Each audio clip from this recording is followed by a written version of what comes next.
বাবা মাকে কেমন লাগে চুড়িদার পরে বলো? মানে শাড়িতে বেশি ভালো না চুড়িদার বেশি ভালো লাগছে?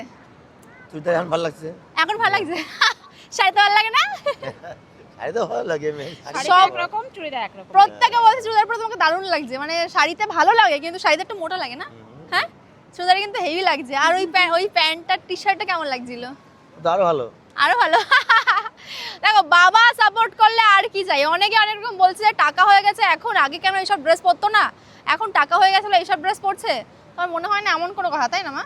তাহলে আগে লজ্জা পেতো, এখন কি করে এরকম কথা বলে? আগে মায়ের দেওরগুলোর বিয়ে হয়নি তাই মা লজ্জা পেতো, এখন দেওরের যে বউগুলো আছে সেগুলো এত ভালো তাহলে তারা জোর করে করে পড়াচ্ছে। তো যেখানে যাওয়ার, যেখানে যে প্রয়োজন, যেখানে যে ড্রেস প্রয়োজন সেখানে ড্রেস পরা উচিত। একদম এটাই হচ্ছে দীঘায় main। এসে সেখানে কি টাকা শাড়ি পরে পয়সা আসা কি যায়? কথা হলো? দীঘায় এসে কি শাড়ি পরে আসা যায়? একদমই কথা। শাড়ি পরে জলে নেওয়া যায়?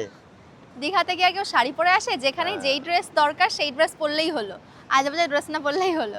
যাই হোক, তো এখন আমরা এসছি মোহনাতে। মোহনায় যাবো না?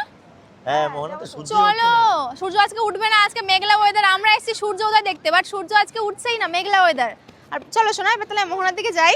আর আমাকে ভাই হচ্ছে শামুক খুঁচে খুঁচে আমার কাছে এনে দিচ্ছে, আর আমি সেগুলো খেলছি, সেগুলো তাই তো বেবি? তো চলো এখন আমরা মোহনার দিকে যাই, আসো।